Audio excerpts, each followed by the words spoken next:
Don't be too big or don't be too proud to look at yourself and question, am I doing the right thing? Or am I doing what I was set out to do? Once your why is not about you, then give me a call. It's what can you do for outside of you? If you could find what brings you peace, why wouldn't you focus on that? So if you can find what brings you alignment at work and at home, why wouldn't you work? And I'm not saying it's going to be perfect every single day. And I'm not saying that you'll be alignment 100% 24/7. All I'm saying is that if you have an idea, a strong idea what that alignment looks like, then at least you have something to work towards on a daily basis. Hello, everyone. It's AJ, your host of Code 3 Life Reinvented. Thanks again for joining and for giving us some of your day, giving me some of your day to share with you what I believe will be a very interesting conversation. I am joined with my guest today, someone I met several weeks ago, actually in New Orleans. So he's a new friend and acquaintance to me. But I'm very impressed by both his life story and the things he's got cooking that, if you will, maybe even in the literal sense, we could talk about some of those experiences. But in the figurative sense, he's got some interesting ventures that I think we're going to jump into. His story is really compelling, and I'm really thrilled to be able to bring it to you. Navid Moosa, thank you so much for joining the show. Welcome to Code 3 Life Reinvented. Thanks, AJ. Thanks for having me, man. I really appreciate this opportunity. I am more thankful to have you on the show, and even more thankful on top of that to have met you. You're part of a mastermind group that I was invited to. And I have to tell you, it was the most welcoming, friendly group. But when it was time for me to participate and get on the proverbial hot seat of your mastermind, things got tense. A lot of really direct questions, some of them hard hitting, but that's where the truth lies, right? But from that, I got a lot out of it. And I've actually made some changes to my business, which I know you're familiar with. Yeah. But that was a hoot. We had some fun in the evenings as well, down in the French Quarter and stuff like that. Let's just get into this. One of the things that I think is really interesting about you is a bit of your family story.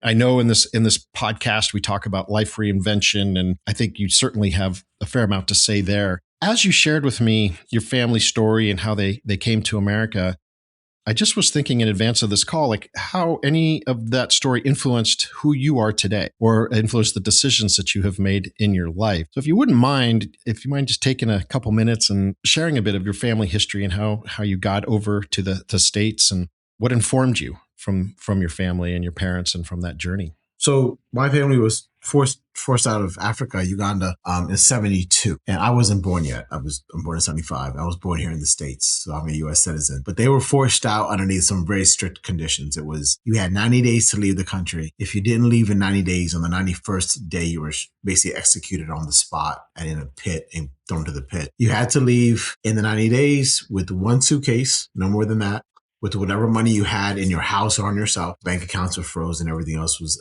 assets were all gone. My father ran several hotels. My mother ran the kitchens in them. My father actually was having a house built. It was a pretty big family. I'm one of 7 boys. Wait, well, hold on a sec there. One of 7 boys. Yeah, and I'm the youngest. My goodness. Your parents, your mom, I can't imagine. I have 1 boy. I can't imagine that times 7. Anyways, keep going. Yeah, she has 7. It was different, right? Africa was different back then in the 70s compared to now. But anyways, they were forced to come over here, and they did. They came to the States. My mother was expecting child number 6. And so she gave birth in London with him. My father didn't have dual citizenship like my mom did. So she was able to go to London. The Red Cross had taken my father out. So that's how they got out safely. And then they were reunited back in the U.S. in spring of 73. And so he basically missed the birth of his 6th son. And then they got back together here. And then 2 years later, voila, I was born. Through that, and they've had some struggles along the way, even here in this country. My father worked at a tire company, very hard job, very blue collar job, did good by it. He injured himself. He was there for 17 years. He injured himself and it went to court. They wouldn't pay unemployment. It was a whole big mess. From that, to answer your question, what I took from it was what struggle really means. When I sit and complain about certain things, or before I complain about certain things, I reflect on what they went through, what they had. They had no choice, right? They had to leave. It was literally a matter of life or death. So when I look at the things that I complain about, whether it be a business decision or, bad partnerships, going into investment or whatever it is. Real estate's my background. So when I go into all those things and it doesn't go right, it's not that I don't beat myself up, but I kind of think about, okay, it could have been worse. Someone could have kicked me out of my business. Someone could have tried to take over my business or whatever it is, and just, it's kind of created this mantra, if you will, that you can only control what you can control. When I start spiraling in my thoughts and I start spiraling when something goes wrong, I just always take a deep breath. I grab my ears and do a woosah and go, okay, of this situation that you're in, what can you control? What can you not control? What can you control? Okay, look at those. Focus on that. Whatever you can't control, you can't, And so that's what I've learned. I've learned to really be appreciative of the opportunities that I have, learn to not over exaggerate the negatives, if you will, in my life that come across, and do my best. Not that I don't spiral, but I do still spiral, but to do my best not to spiral as much or as quickly. I guess those are some of the lessons off the top of my head I could think of that I've learned from that. It's incredible to think about as you're talking.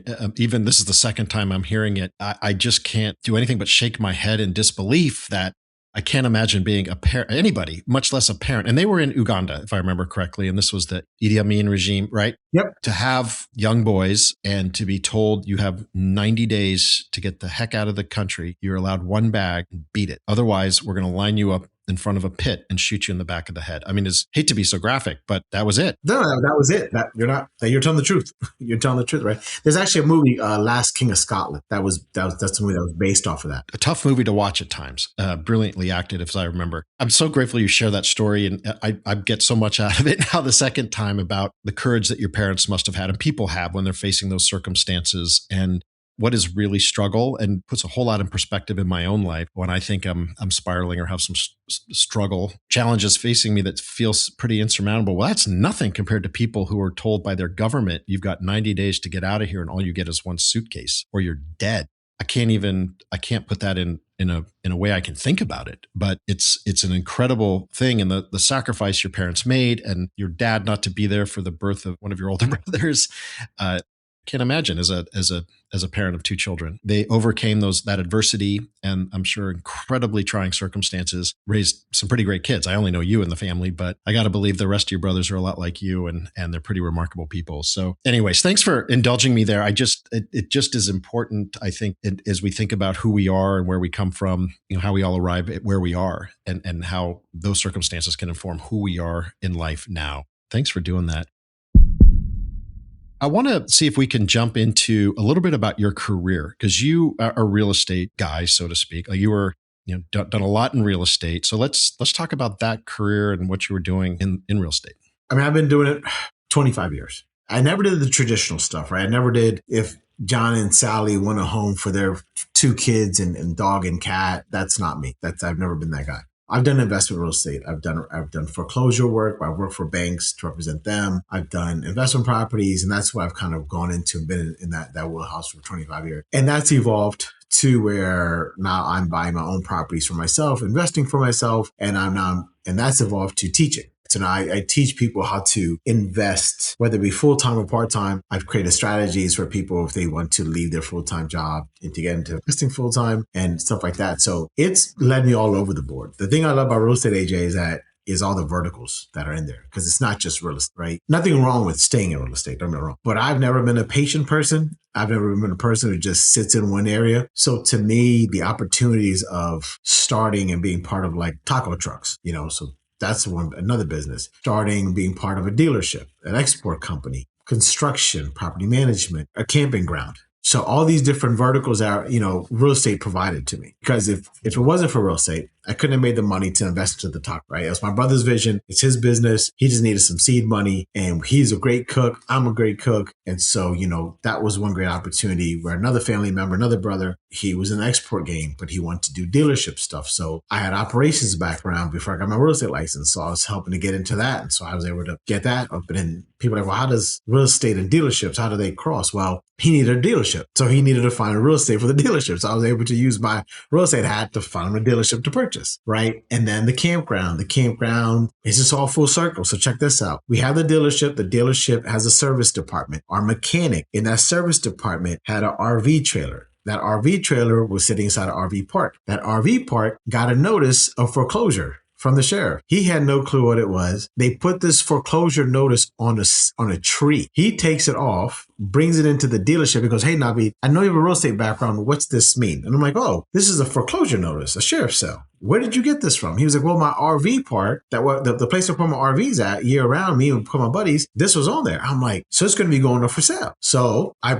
take off my dealership operational hat, put my real estate hat back on, go back into the foreclosure world. I call my contacts. I find out the bank who hold the note. We made a bid on it and they sold it. Here we bought a dealership, created a dealership, and the mechanic there had his RV that came back to us. That's something else. That opportunity, right? So it's like, wow. Mm-hmm. So it's just all these little things that happen from it. So that's why I love real estate. It's not just showing houses on a Sunday or Saturday and, stuff like that. It's a lot more than what it seems like on the outside. It's very exciting. It's always challenging, never boring, never dull. Not that I don't like my dull days at times, don't get me wrong, but I love the mixture. My goodness, you have your irons and many fires, real estate and various, I guess, approaches to the real estate market and involvement there. Food trucks with your brother. I think trucks plural, right? How many do you have? Yeah, 4 trucks. Yep. 4 trucks now.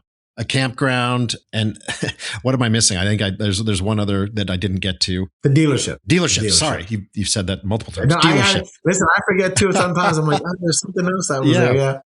Yeah, but you're an entrepreneur at heart. It sounds like, right? I mean, you had operations experience before the dealership. In what capacity was that? Where was it? So I worked at a credit union for about 5 years. I started as a teller there, and I worked my way up as an operations manager. So my claim to fame with them was, along with not just me, several other people as well, we took them from a regular 8 to 4, 9 to 5 operation to a 24/7 operation. So we created an online system for them that allowed I'm dating myself. This is web banking way back in the early 2000s, late 1990s. Where web banking, 24/7 access to your online accounts and everything, bill pay. We created that system. We created where instead of having all your staff there overnight, it was one person who manned it, from third shift, one person manned a second shift, 2 people manned the first shift, kind of ordeal.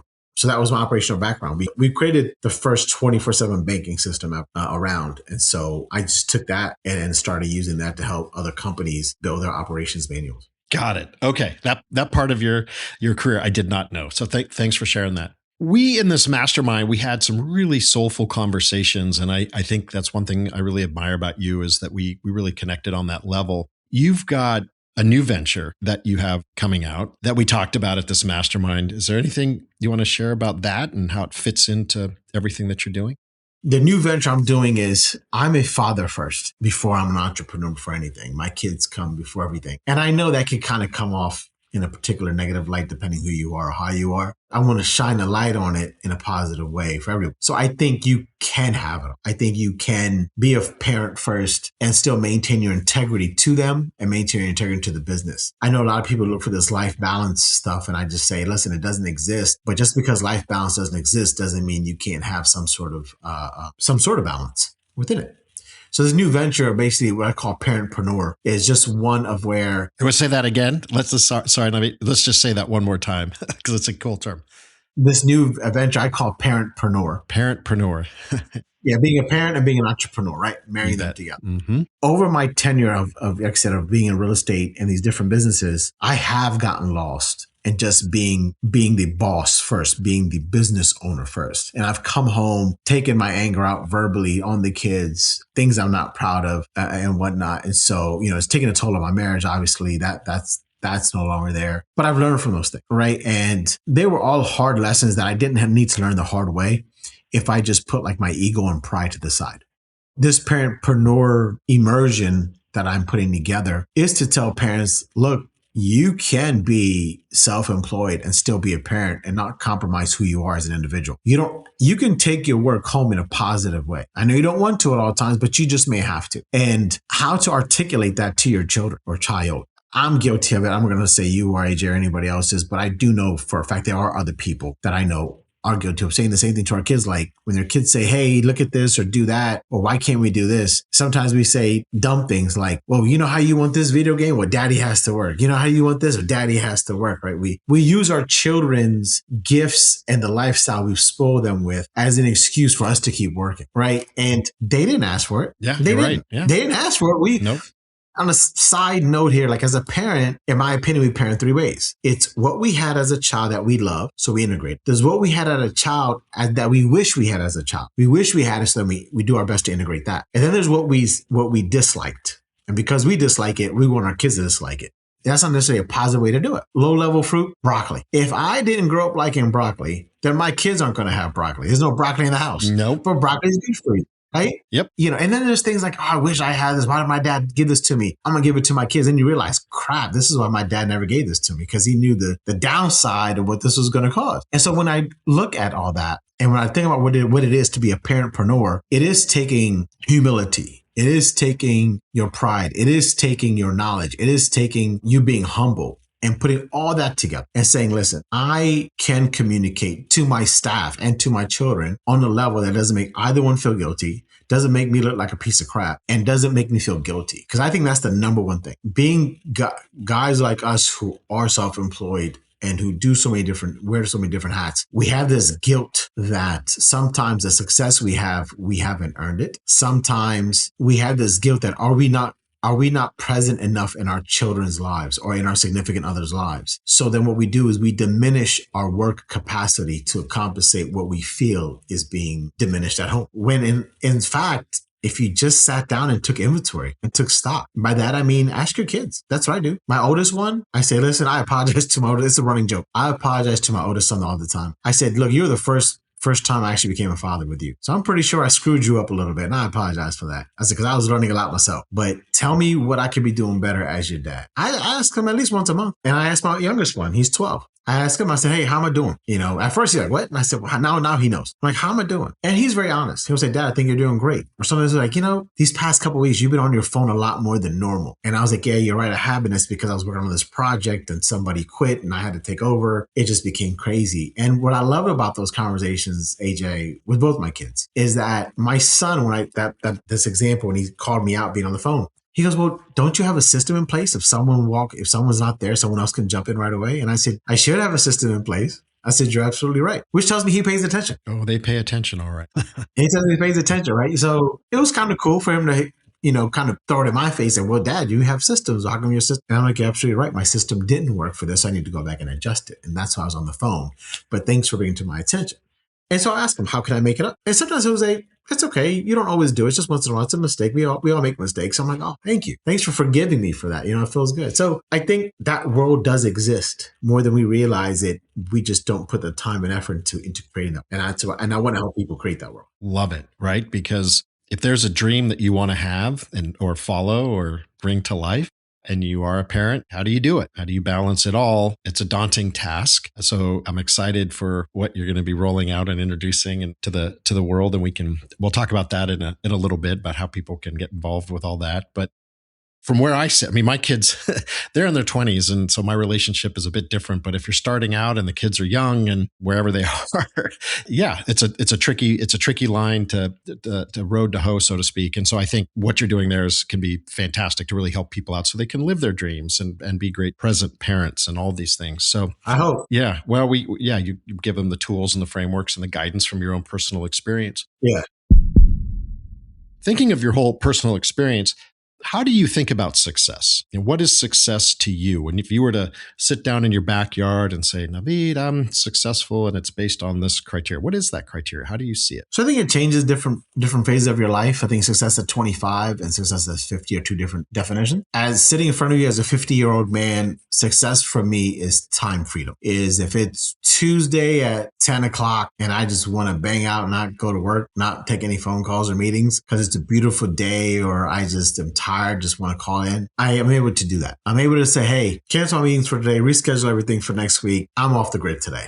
That's success to me, right? That's success to me. It doesn't have to do with clothing. I'm a watch guy. I'm a big I'm a big watch guy. So if you ask me at the age of 25, it was getting a Panerai, getting a Rolex, getting a Jaeger. Now, if you ask me, no, it's not those anymore. It's to me, it's the time freedom. It's the time freedom for me. That's my definition at this age. Ask me when I'm 75, God willing, I make it at 75, I can have a different definition. Success could be like, I don't even want to cancel a meeting because I have no meetings to cancel. Right? I'm sitting on a mountain or a beach or just sitting on my back deck, that's it. So, but as of right now, it's the time freedom. That's my success.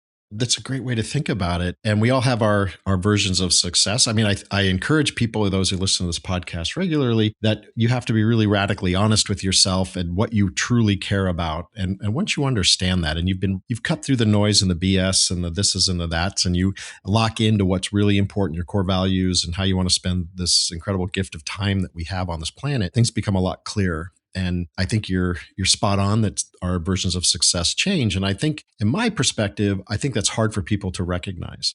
Because certainly when you're in the stew of your career and if you have a family raising kids, I mean, it's a lot. And to have a pause and really be reflective and think, well, am I on the right ladder? I'm charging up a ladder or trying to, is this even the right ladder? Is it on the right wall? Should it lean against a different wall? I don't know that a lot of people take that time. And then even if they do they make changes? But I think as you clearly and very well articulated, like, things change as we get older, perspectives shift, needs shift, all the things. And sometimes you got to take a time out and look around and really self-assess yourself, being radically honest, really understand who you are today and what's really important. By the way, it might not be 7-figure bonus, a 6-figure bonus, any figure bonus. It's maybe, as you said, Navid, like, it's time freedom. I can cancel my day to be with my kids and take them to a doctor's, watch them in a sporting match or a rehearsal or whatever they're into. Right? Yeah. And I would say to your listeners, like you said, I like the analogy, the ladder and the wall that it's against. It's basically just another way of saying your why. And your why is always going to adjust. Why do you do anything? And I tell people, if you do something just for the financial safeguards of it, you won't be successful, right? So when I train my students and my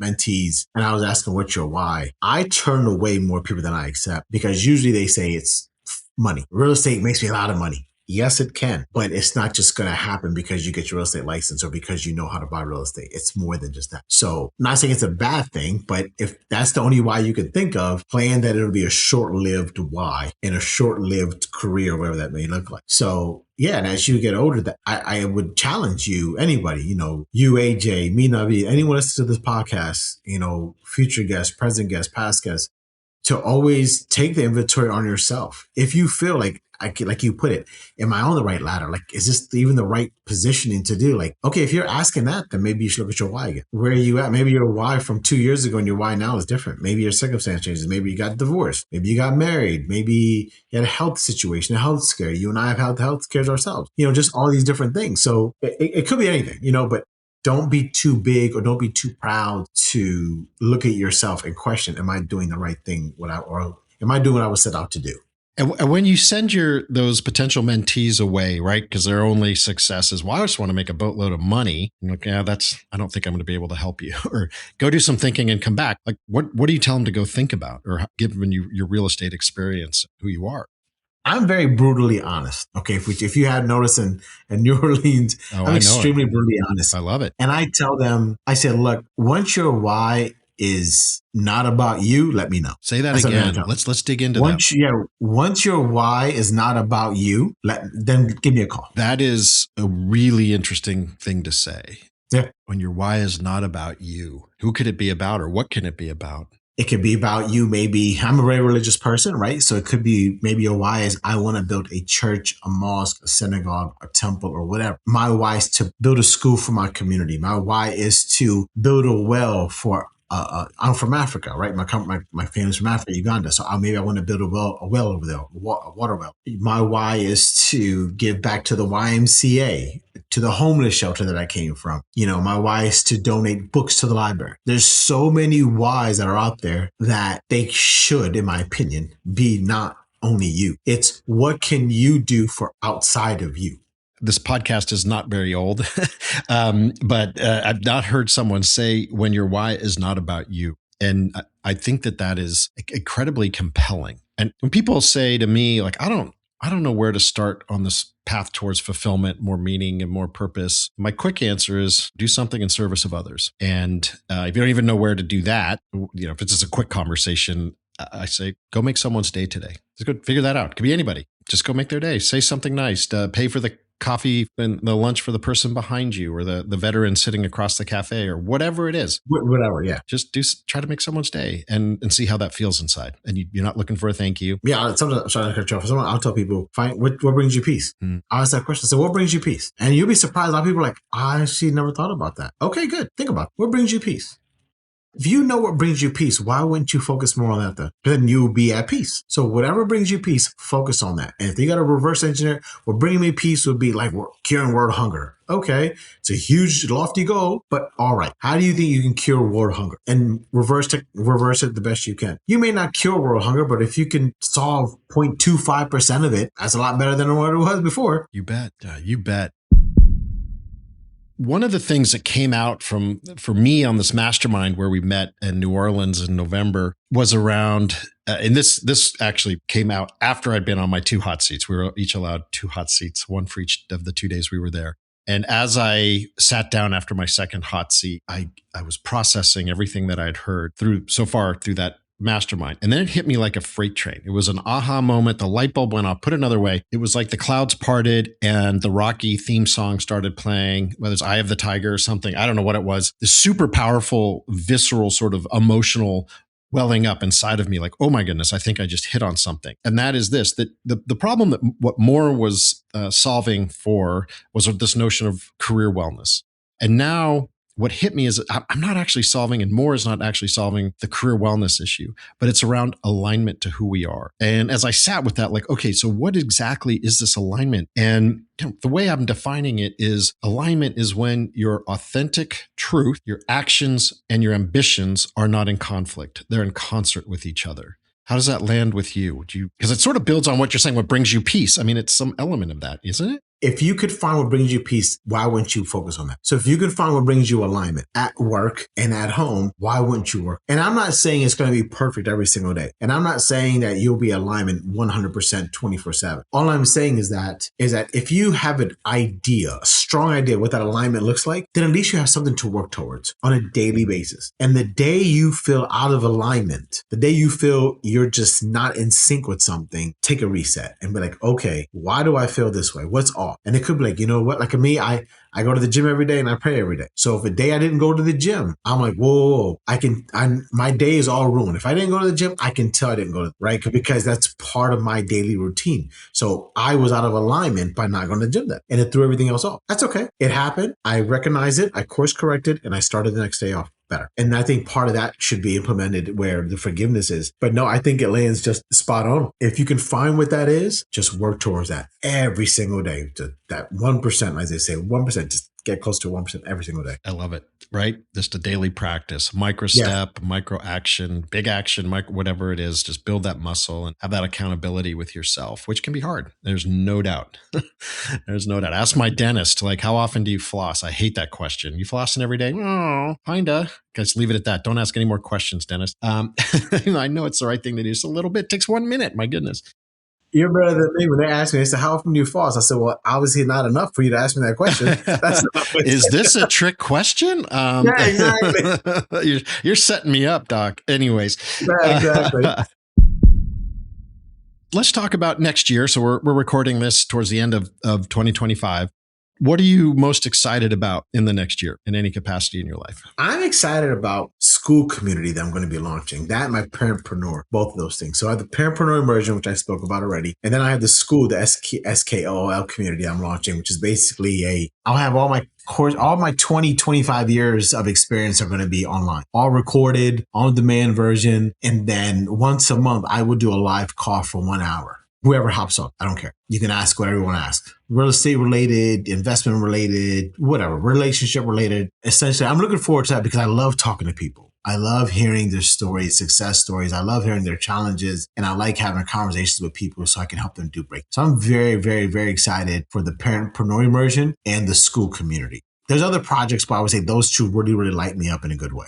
Like that expression, and that's how we think about it. What lights me up? What lights you up? And follow the fun. That's exciting. Well, thanks for sharing that. And with that in mind, for those that are interested in getting in touch with Navid or learning more about the Parentpreneur platform, if you're out there thinking, gosh, maybe my pivot is to follow this dream to launch this sort of business or get involved in that kind of business. I got young kids. How do I do it? Et cetera, et cetera. How do people find you, get in touch? What are all your handles? Sure. I mean, they can go to navidmoosa.com, and then all my handles are identical. They're at the Navid Moosa, whether it be LinkedIn, social, Instagram, Facebook, TikTok. They're all the same. So it's at the Navid Moosa, or you can go to navidmoosa.com and send me an email that way. And then obviously you can always DM me, and you'll actually get me who answers, not a bot or anything like that. I actually answer my own DM. This is not a bot. This is Navid. Yeah, exactly. I gotcha. And Moosa is spelled Moosa for tracking that. Yeah. So like David with an N, and then Moosa is Moosa. Moosa. All right. Well, Navid, you are a superstar for joining us on the show. One final question for you. If you had a piece of advice or wisdom to share with our audience, maybe something we've covered you want to go back to, or something we haven't covered that you think would be really helpful for people who are interested in this notion of life reinvention, what would it be? Take inventory of your surroundings on a regular basis. Just take inventory of it. Who are you putting in contact with? Who are you allowing into your circle? Who are you giving into? Are they giving back to you? Constantly take inventory of all that all the time. Who am I with? Who am I with? Who am I not with? Focus on that, because those people absent of your life could be why you're not going where you're going. And the same reason, those people in your life could be a reason why you're not going where you're going, right? And sometimes that could be family, unfortunately. Yep. So, but take inventory, not relationship, don't family, blood, not just take inventory of what they're contributing to you and what you're contributing to them. It's got to be even. This has been a great conversation from my perspective, and some things that have jumped out to me since we've been talking, going even right to the very beginning about your family journey. And what is the definition of struggle? And this notion of you can only control what you can control. And I got to be honest with you, that is something I wrestle with. And I've got to remind myself, like, let it go. You can only control what you can control, and anything you can't, you just got to let it go. And I think that's a really powerful reminder. It's great to hear you're a parent first. You're so committed to that you're launching this Parentpreneur immersion, which I think could really benefit people who are looking to jump in and be entrepreneurs and parents and be successful at both those roles and responsibilities. Your definition of success is time freedom. How about that? Time that's important to you. We only have 24 hours in a day. So how do you want to spend it? And remember that your why can always adjust. As we get older, your why will change as you age and your needs and perspectives evolve. And think about what brings you peace and alignment. Does it light you up? Spend some time, maybe get a piece of paper, go someplace quiet where you can reflect and make some notes and journal about it.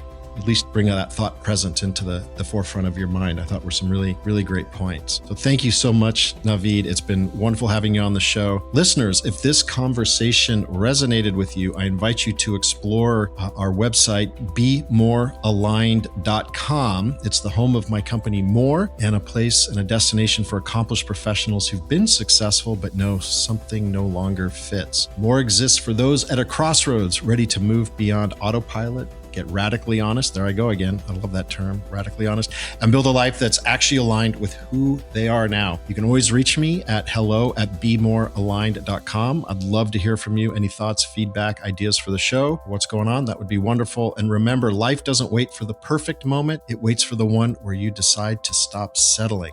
I'm AJ Jones, the host of Code 3 Life Reinvented. Thanks for being here. Until next time, stay honest, stay aligned, and keep answering that call.